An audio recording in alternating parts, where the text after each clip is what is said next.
With the promise of summer, the Second World War entered a very positive phase for the Allies in 1944. After success in North Africa, in the latter part of 42, and the Allied invasion of Sicily, and the landings at Salerno in 1943, followed by the Anzio attack in January 1944, the German forces were losing their Italian stronghold. The Russians were becoming more powerful in the east, pushing ever closer towards Germany, since the surrender of Hitler's troops at Stalingrad early in 1943. Even in Southeast Asia, the Allied battle against the Japanese, part of Adolf Hitler's axis of evil, was gaining momentum daily.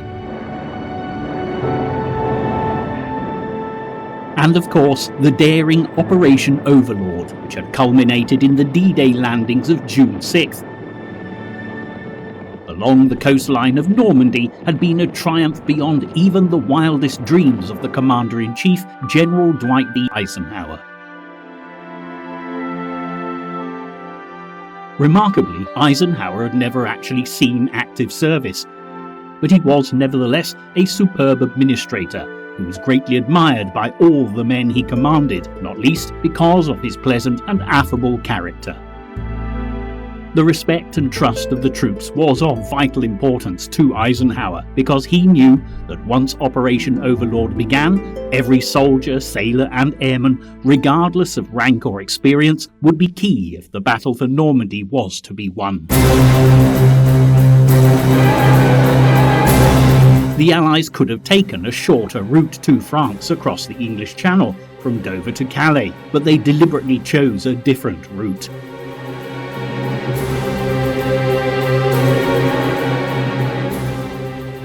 In point of fact, this is precisely what Hitler and his generals were anticipating, and the Allies did all they could to convince the enemy that this was indeed the case. Secrecy had been paramount, because the element of surprise was vital if Operation Overlord stood any chance of succeeding.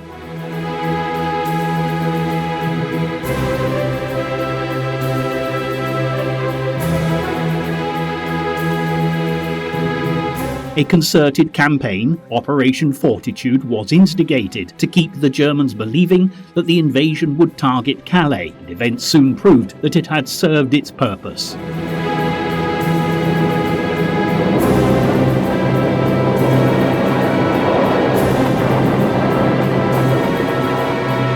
Adolf Hitler was fully aware that an attack on the Western Front through France was imminent, but early in 1944, the Soviet Red Army in southern Russia was giving him a great deal more cause for concern. The Nazis attempted to stem the Russian tide by building large fortifications, but Hitler's fears of being forced into a retreat by the Allies on all fronts were being proved well-founded. Also, the Americans were now dominant in the Pacific against the ever-tenacious Japanese. Because of the sheer size of the US Navy, the Japanese were finding it difficult to secure the islands that they had previously seized. However, for the Americans, containment was the watchword during these crucial months of 1944, because until Europe was liberated, they would have to fight on without any Allied reinforcements, while the European theatre of war became the primary focus as Operation Overlord progressed. In the weeks following D-Day, the Allied invasion force steadily made progress, liberating the people of France literally village by village. The excitement was rising, and after so many years of Nazi oppression, the Allies received the warmest of welcomes from those they set free. Back in Great Britain, news of the triumphant landing certainly boosted morale, but for Adolf Hitler, as the realization dawned that the battle for Normandy was being lost, it was time to retaliate. Hitler had always promised the German people that he had a secret weapon, and with news of the events in France travelling fast, he needed to boost morale and reaffirm the Nazi position of strength.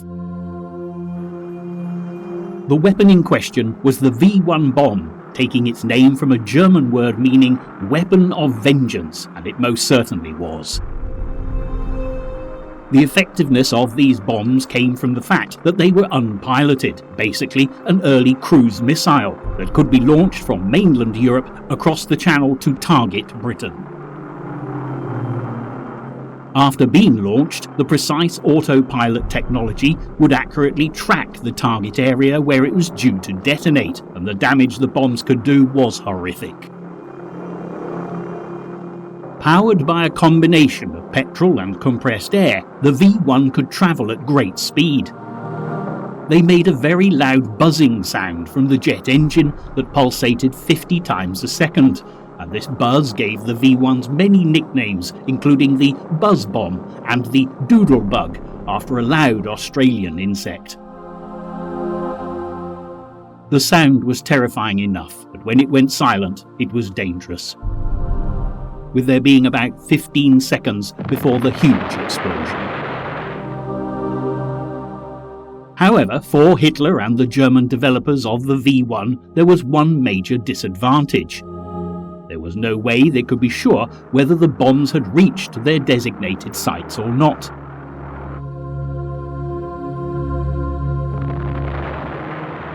As London was targeted relentlessly, there was a wall of silence, as none of the devastating hits or the casualty figures were reported by the press, and great care was taken to ensure that news of the V1's success didn't reach Germany.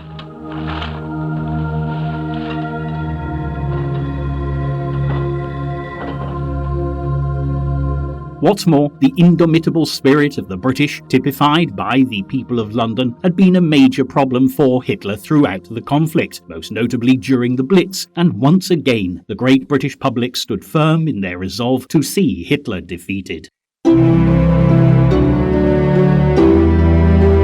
Extra barrage balloons were deployed, and planes like the Spitfire were used to attack the V1s in the air, and almost 2,500 of them were shot down. It was quickly evident that Hitler's secret weapon was not going to win Germany the war, and it also proved extremely counterproductive as the Allies became more determined than ever to do all in their power to see the Nazi reign of terror brought to a swift end. For the British soldiers fighting in France, fear for their loved ones back at home made them push all the harder to break out from the beaches. Having had all the advantage of surprising the Germans, it was now imperative that they consolidated their position. Ironically, Hitler's generals still believed that the main attack would still come from Calais, with the Normandy invasion being a decoy. But the Germans soon realised they had a fight for survival on their hands.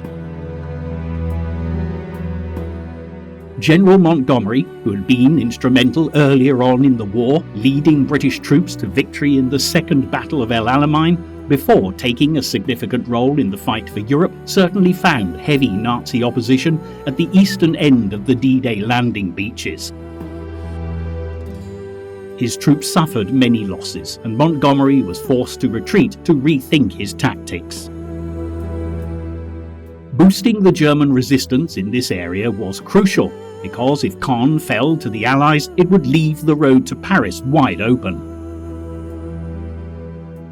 However, the occupying army were far from strong despite increased numbers, and it appeared that they were operating without coordinated artillery support, suggesting a breakdown in communication, which was enough to allow the Allies to continue their advance. Since over 1 million Allied troops had landed in Normandy by mid-July, Montgomery could keep the Germans busy fighting in the northeast of France, which gave the Americans the opportunity to advance further south, and when Caen was eventually liberated on July 19th, the Allies were in a very strong position indeed.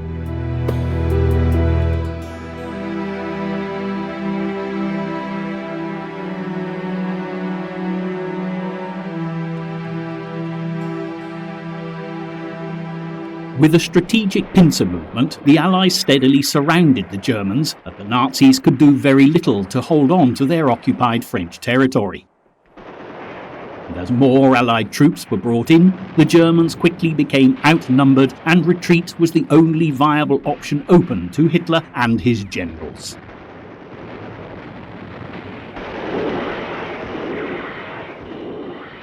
To make matters worse for Hitler, the situation on the Eastern Front was getting tougher by the day for the Germans as Operation Bagration gathered momentum.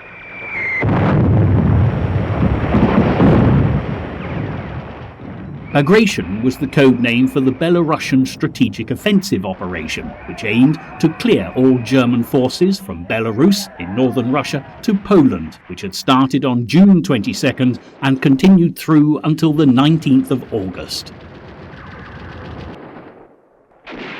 There were 4 armies in place to take on this task, which consisted of the 1st Baltic Front and the 1st, 2nd and 3rd Belarusian Front. This mission, which was later described as the most calamitous defeat of all the German armed forces in World War II, resulted in the complete destruction of the 3 major components of the German army group in occupation, namely the 4th Army, the 3rd Panzer Army, and the 9th Army.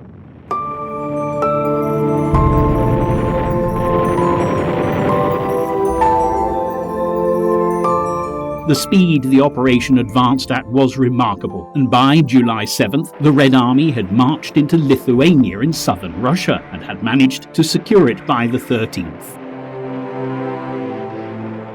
By the end of Operation Bagration, the German losses were so great that even forced conscription couldn't begin to replace the men that had been killed.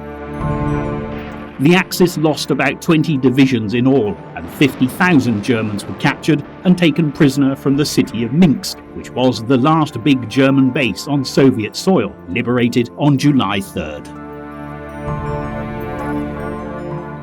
When the Red Army saw the devastation of the villages, where vast numbers of the population had either been killed or deported under the brutal control of the Nazis, they marched the German captives through the centre of Moscow before thundering into Poland.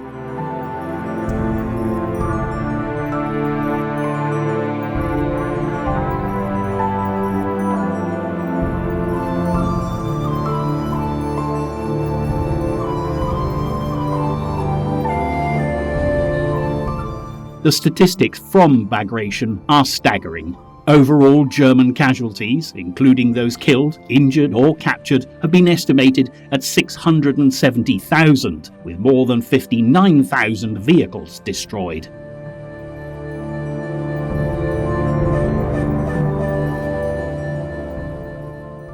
The Soviets nonetheless paid a very high price, with as many as 60,000 men killed, but the Russians were by this time unstoppable as the Red Army roared into Poland.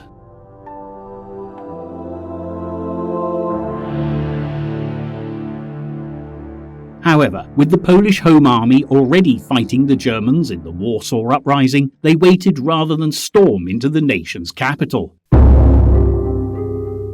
When Germany had advanced into Poland, triggering the start of the war back in 1939, the Nazis had been secure in the knowledge that the Russians would not attack them because of the non-aggression pact Hitler had made with Joseph Stalin.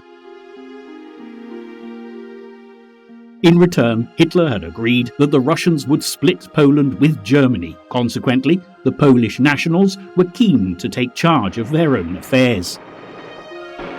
The Warsaw Uprising began on August 1, 1944, just days before the advancing Red Army were due to arrive, with the Poles eager to triumph over their German oppressors.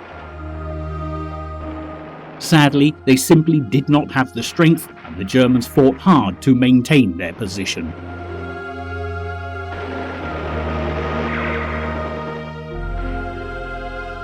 When the Soviets arrived, they did not, as expected, join the battle lines against the Germans, and literally came to a standstill within a matter of miles of the city.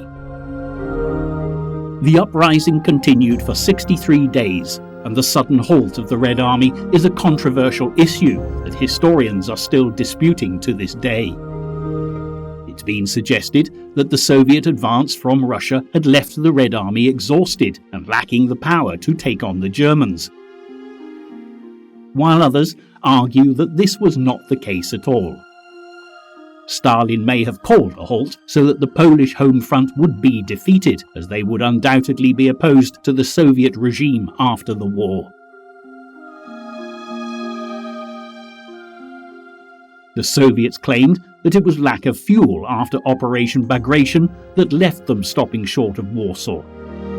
But it's unlikely anyone will ever know for sure.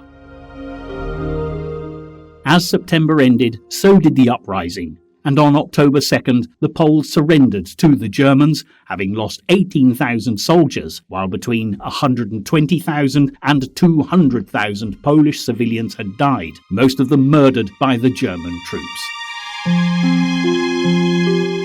After they surrendered, the Nazis burned the ancient city to the ground, leaving nothing but ruins for the Russians to take control of when they finally reached Warsaw.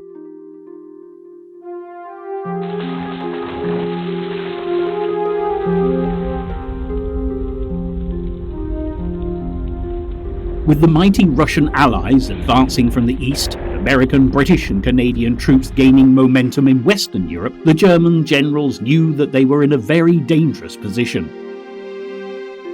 Hitler's behaviour was ever more irrational, and his symptoms of Parkinson's disease seemed on the increase. The Allies were slowly but surely winning the war, but it wasn't only his enemies that Hitler had to fear, because on July 20th, 1944, an assassination attempt came from within the very ranks of his army. What's more, it very nearly succeeded.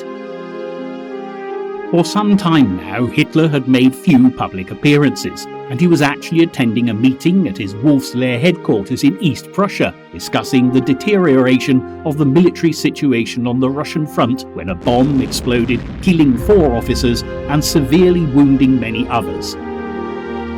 Hitler survived, sustaining only minor injuries. But it wasn't the work of one disaffected German. There were many more involved, although the main driving force was Colonel Klaus von Stauffenberg, one of Hitler's most trusted men, who had close access to the Führer. It's interesting to note that there was a German resistance movement dating back to Hitler's rise to power, and it's worth just looking a little more closely at von Stauffenberg's background to discover how this extraordinary event came about in the aftermath of D-Day. Von Stauffenberg came from a high-ranking Roman Catholic family, his father being a significant figure in the German court, while his mother was a countess. He was the eldest of 3 brothers and started out studying literature, but eventually turned to the military for a career. Before the outbreak of the Second World War, von Stauffenberg was commissioned as a lieutenant and studied weapons and transportation, but was part of the German 1st Light Division that stormed into Poland in 1939. Von Stauffenberg was a supporter of Hitler at this point and considered joining the Nazi Party, especially as the Führer had signed a pact with the Catholic Church. However, like so many of Hitler's treaties, it wasn't long before there were serious infringements, and the Catholic Church began to condemn the Nazis' ideology. The suppression of religion began to escalate within the Nazi regime, but it was the people of the Jewish faith who quickly became Hitler's targets. It was the Nazis' barbaric treatment of the Jews that first caused von Stauffenberg to question his loyalty to Hitler, especially after an event that took place between 9th and 10th of November 1938. Known in history as Kristallnacht, which literally translates as Crystal Night, this attack on the Jews was a warning to the world of what was to come. By the morning of November 10th, the Nazis had murdered 91 Jews, deported some 30,000 of them to concentration camps, and destroyed over 2,000 synagogues. Anti-Semitism was now an inherent part of Nazi ideology, fueled by Hitler's fanatical hatred of the Jews, who he blamed for Germany's economic decline since losing the First World War. Von Stauffenberg knew this was wrong, and when the violence extended further to include anyone involved with the Bolshevik movement, his alarm bells were already ringing. Hitler gave written orders that anyone displaying any active representation of Bolshevik ideology was to be killed immediately, and many right-minded Germans, including von Stauffenberg, appealed against this.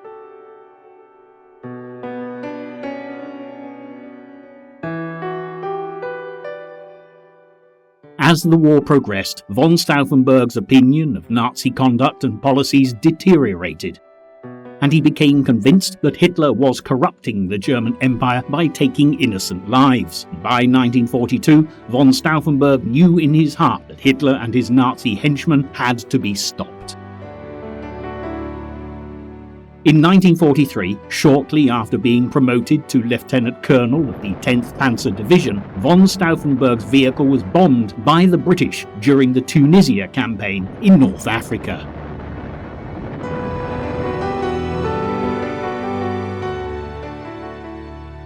He was fortunate to survive and was hospitalized for 3 months before being sent home to recover further.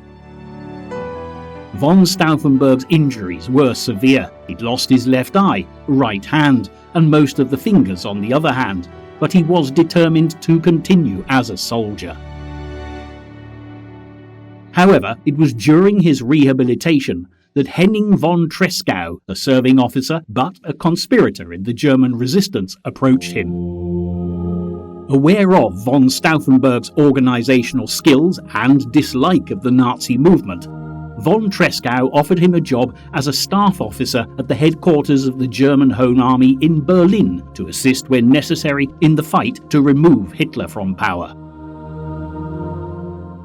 Fully aware that his injuries meant he would never be able to assassinate Hitler without help, von Stauffenberg agreed to take the position.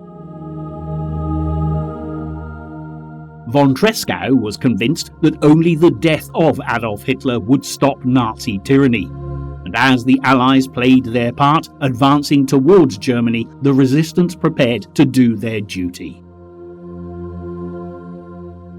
The assassination must be attempted at all costs.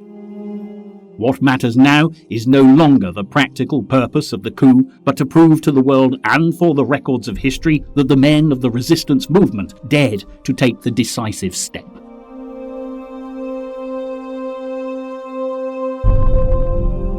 When von Stauffenberg joined the movement, various plans were in place to kill Hitler and his highest-ranking officials. But somehow something always seemed to go wrong.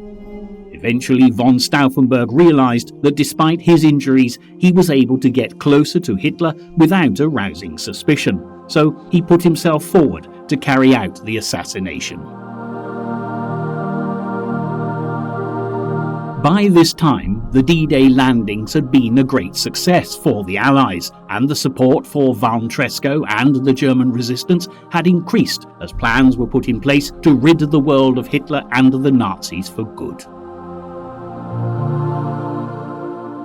On July 11th, von Stauffenberg attended a conference at the Berghof, Hitler's country retreat, in the Bavarian Alps near Berchtesgaden, carrying a bomb in a briefcase.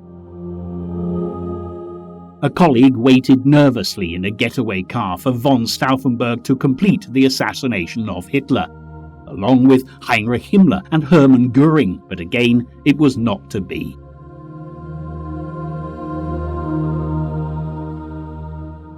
When von Stauffenberg arrived, he realized that Hitler and Göring were not present, and after a telephone call to his co-conspirators, the decision was made to abort the mission, and von Stauffenberg returned to Berlin to try again another day.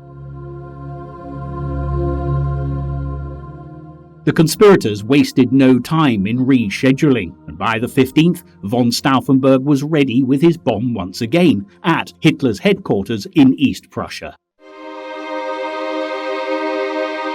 Fortune yet again failed to smile on von Stauffenberg as Hitler was absent from the meeting and another assassination attempt was aborted. Getting all three men together in one place at the same time was proving very tricky indeed. and the Nazis were certainly becoming very suspicious.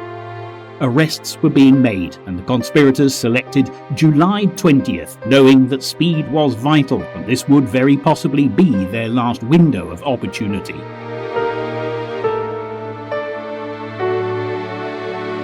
On the morning of the 20th, von Stauffenberg travelled from Berlin to Hitler's Wolf's Lair headquarters in East Prussia, armed with 2 bombs in a briefcase, where he entered the meeting room as planned before the Führer's arrival. Excusing himself to change his shirt, he found a small room in which to activate the pencil detonators using small pliers. Having no right hand and only 3 fingers on his left, this fiddly job was far from easy. By the time a guard knocked at the door to hurry him back into the meeting, he had only managed to activate 1 of the bombs. There was nothing for it. Von Stauffenberg could only hope that this 1 bomb would do the trick. At just after 12:30, von Stauffenberg placed the briefcase under the table in front of him, and as soon as he was able, with Hitler in position, he left the room, using the excuse of an urgent phone call, and waited for the explosion. But a latecomer to the meeting took the seat von Stauffenberg had just vacated, and casually kicked the briefcase a vital few inches forward out of the way.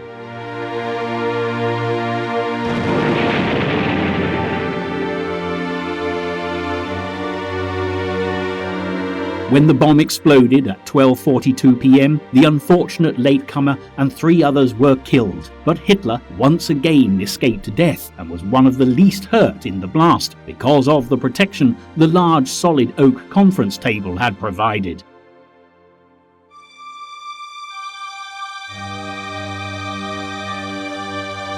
Von Stauffenberg, who was observing the explosion, was certain that no one could have survived the enormous blast, and headed back to Berlin, convinced that Hitler was dead.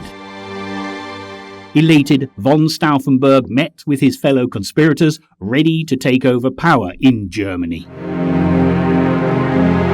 However, at 7 o'clock that evening, joy turned to despair as Hitler made a radio broadcast stating, "A very small clique of ambitious, unscrupulous, and at the same time criminally stupid officers made a plot to remove me."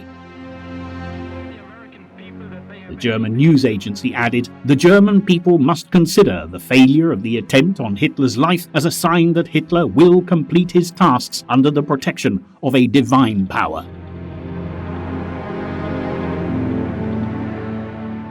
The very small clique that Hitler spoke of was actually a lot bigger than he could have imagined. And when he sent the orders for von Stauffenberg to be shot immediately, the officer charged with the task was himself a fellow conspirator, and the orders were not undertaken or passed on. But capture was inevitable, and before the day was over, von Stauffenberg and 3 of his fellow conspirators were found. At 1 a.m. on July 21, 1944, lit by the headlights of a truck, 36-year-old von Stauffenberg uttered his last words, which translated were, "Long live our holy Germany," before being shot.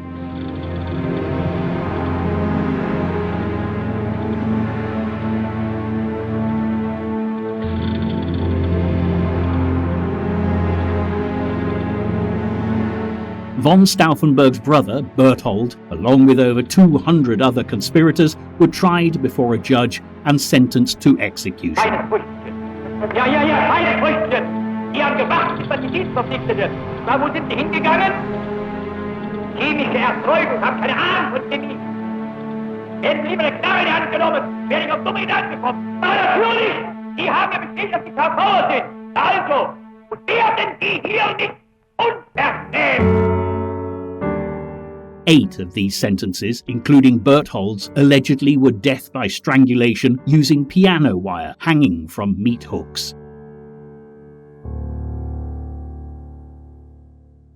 These horrific killings were supposedly filmed and shown to senior members of the German armed forces to discourage any further assassination attempts, as Hitler became more paranoid and dangerous, with the prospect of Germany losing the war becoming a question of when rather than if.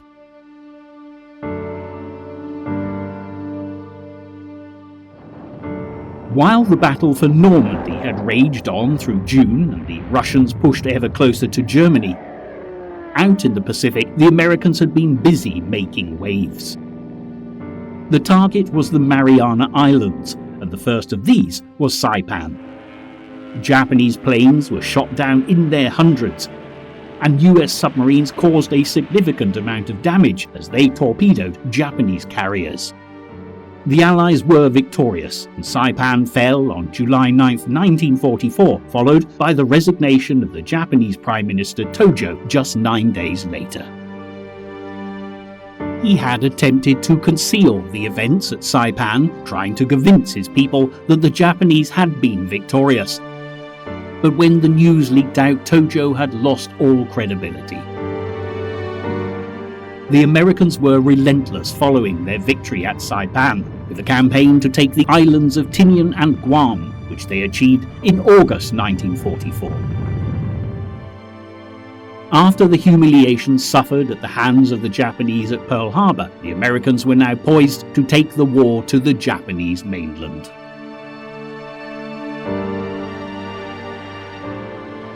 And as the summer of 1944 continued, back on the European front, the Americans were also kept extremely busy as the breakout from the beachhead gathered pace after the liberation of Caen.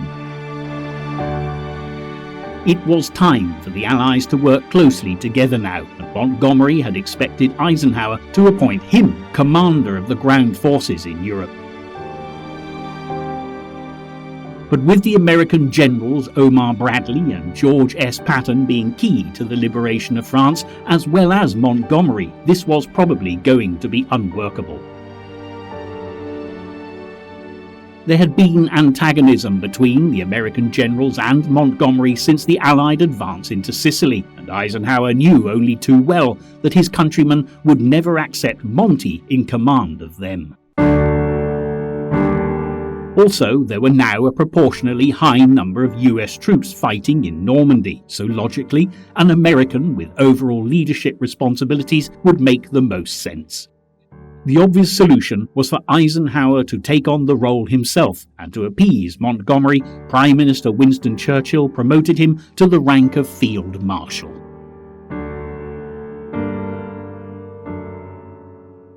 For Monty, the next task was codenamed Operation Goodwood, launched on July 18th, and its aim was to minimise German resistance to Operation Cobra, which would see the bulk of the American forces break out from the beachhead and encircle the Germans, creating the Falaise Pocket.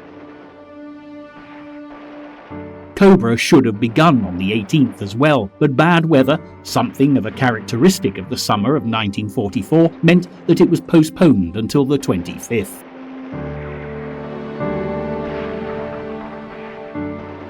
A further operation, codenamed Atlantic, was given the go-ahead to secure the Verrières Ridge, which was a significant sector of high ground to the south of Caen.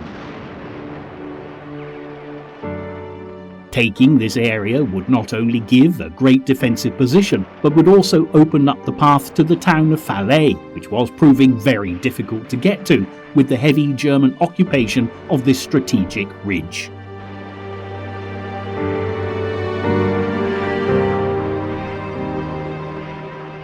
When Operation Atlantic failed to achieve its aims, Operation Spring was launched with the Canadian General Guy Simonds given the job by Montgomery to devise a battle plan to take the ridge, and Phase 1 began on July 24th. The North Nova Scotia Highlanders made the initial attack on the town of Tilly-la-Champagne in the early hours of the morning.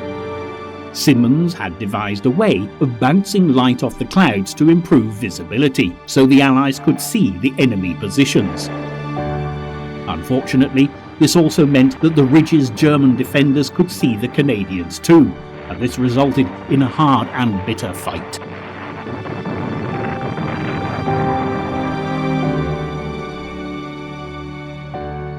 In Phase 2, the Calgary Highlanders targeted towns and a further ridge, and although they also faced tough German resistance, the area was eventually secured.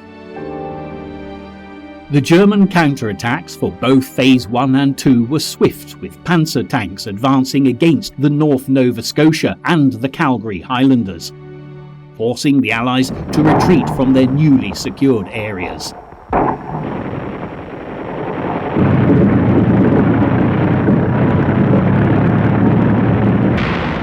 The Black Watch then embarked on the third phase, targeting the town of St. Martin, before moving on to take the Verrier Ridge.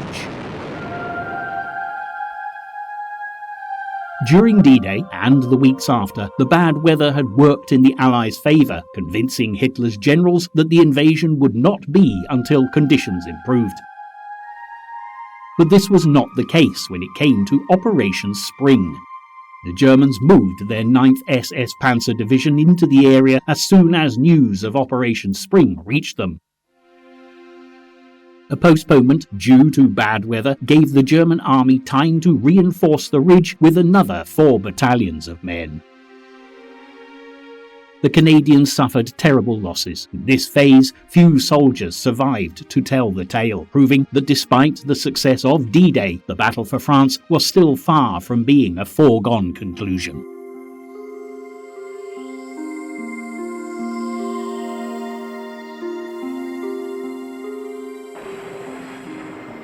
It would take until early August for this area around Caen to eventually be secured. Nevertheless, although the breakout was happening slowly, the Allies were making progress.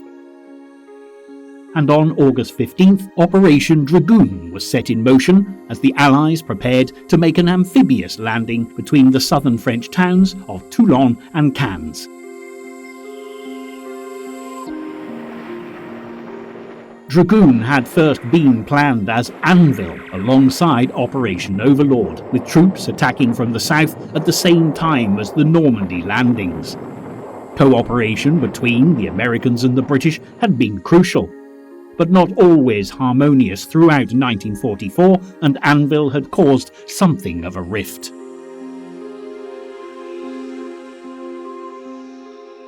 Winston Churchill was convinced that the war in Italy needed to be concluded at speed, with pressure maintained until the capture of Rome, but the decision to start invasion plans for France was taken and Operation Overlord selected. But while the beaches of Normandy were targeted, the Americans were also due to land in southern France, putting Operation Anvil into action. Both missions required landing ship tanks, LSTs, and Churchill asked President Roosevelt to transfer these crucial vehicles from Operation Anvil to Operation Overlord, but the Americans were not keen to do so.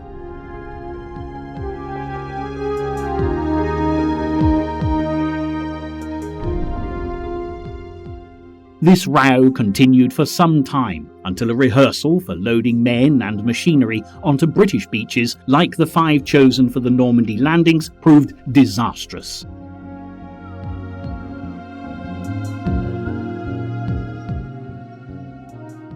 As we know, Americans training for Utah Beach at Slapton Sands in Devon were attacked by German E-boats from Cherbourg, scoring direct hits on 5 landing ship tanks and killing more than 600 men.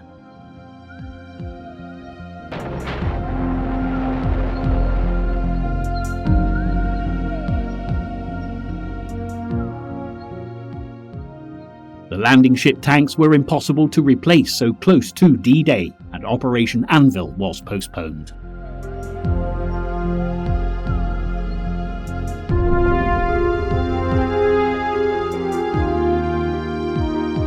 Ironically, even after the success of D-Day, Churchill was still opposed to Anvil, arguing that resources would be put to better use in Eastern European countries, where he felt it was dangerous for their Russian allies and Joseph Stalin to gain too much power.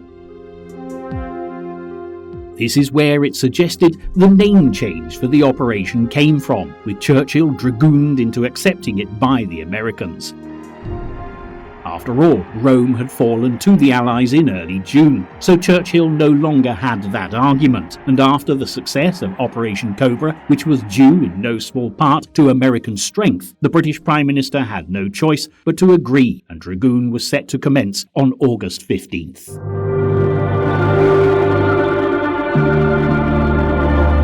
Calling on as many as 200,000 American, Canadian, Free French and British troops, the landings took place in 7 different areas along the beachhead and were a great success.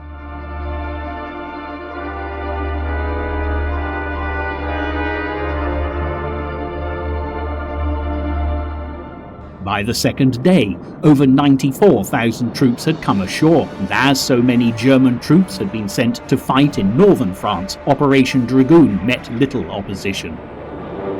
The invasion was carried out with speed and efficiency, and in just 24 hours, advances were made 20 miles inland.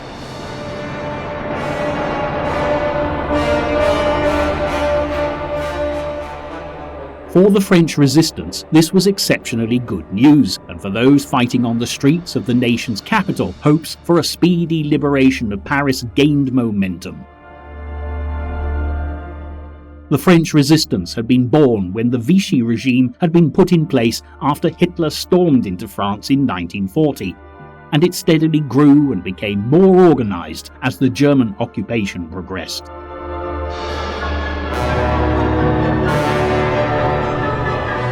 Governing France during the occupation between 1940 and 44 and presided over by Marshal Philippe Pétain, the Vichy regime was controlled by Hitler's Nazi henchmen. For the French, this just added insult to injury, and a resistance movement quickly grew. Even so, it was extremely difficult for the resistance to mobilise, as there were strict curfews in place, with censorship and propaganda also used by the Vichy government to keep control of the enraged French citizens.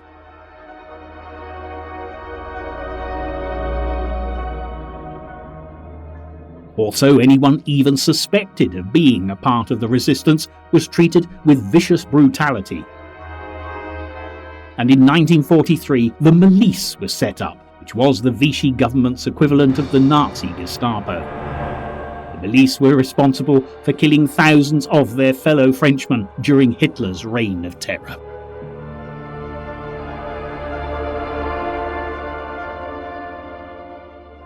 There were collective punishments and bloody massacres, and even as late as June 1944, with liberation in sight, the killings continued. At one village, where the presence of the resistance was suspected, a German SS division murdered all 642 inhabitants, from babies to those in their 90s. The men were rounded up and mowed down with machine guns, while the women and children were burnt to death in the village church.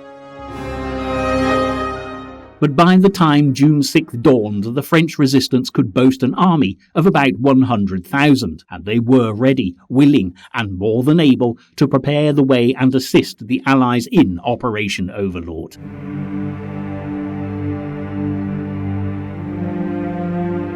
The military intelligence they could provide was invaluable, and when it came to performing acts of sabotage on German power, transport and communication links, they were extremely efficient.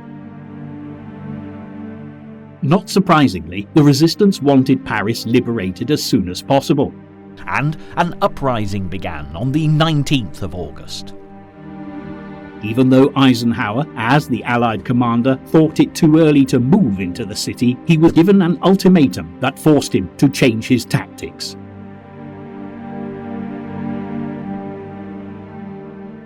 Charles de Gaulle, leading the Free French with the 2nd Armoured Division, threatened to send his army in, single-handed if needs be, to assist.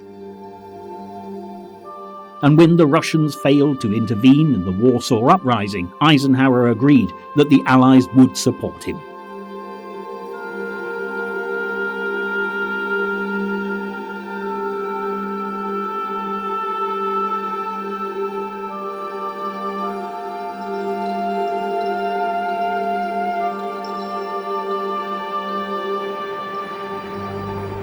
The Free French fought fiercely in their battle for Paris. By August 16th, the police, the workers on the Paris Metro, and the postal service had all gone on strike.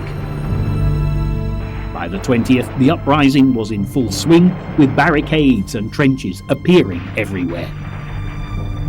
Men, women and children were helping to carry materials on wooden carts for the resistance. The spirit of patriotism was growing.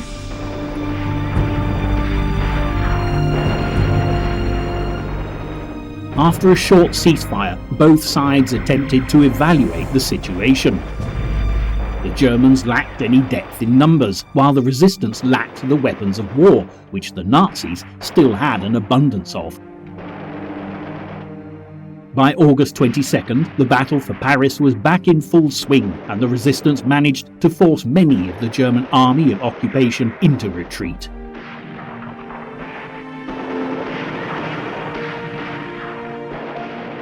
Enraged by this, Hitler demanded that maximum damage was done to the city, and Dietrich von Choltitz, the man commanding the German army in Paris, gave the order for the bombing of the Grand Palais. 2 days later, the Free French 2nd Armoured Division moved into the centre of Paris, forging ever onward, and General Pierre Billotte, commander of the 1st French Armoured Brigade, appealed to von Choltz's sense of decency with a simply worded observation. I estimate that, from a strictly military point of view, the resistance of German troops in charge of defending Paris cannot be efficient anymore. To prevent any useless bloodshed, it belongs to you to put an end to all resistance immediately. Hitler gave repeated orders not to surrender under any circumstances, and is quoted as saying that the French capital must not fall into the enemy's hands except lying in complete debris. Von Choltitz made the hugely difficult and brave decision to disobey these threatening orders and allowed Paris to be taken back by the Free French intact.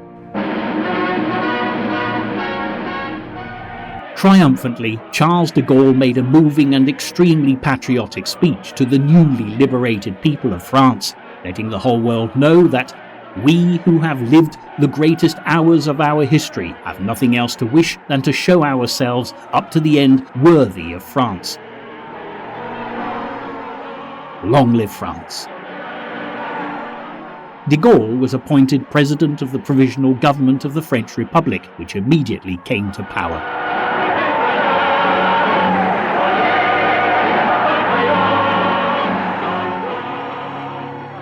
The liberation of Paris was a key event in the Allies' journey to victory in the Second World War, and as the road to Germany lay before them, the race for Berlin was now on. The months of July, August and September 1944 were crucial for the Allies. After the build-up to D-Day and the daring and courageous attacks on the German strongholds along the Normandy coastline, the true enormity of the task that had been undertaken was fully evident. After the relief of the events of June 6th, the Allies now had to face a long, hard push through France to reach Germany. For Adolf Hitler, despite events suggesting that he would never be able to win the war, the determination to fight on was as strong as ever.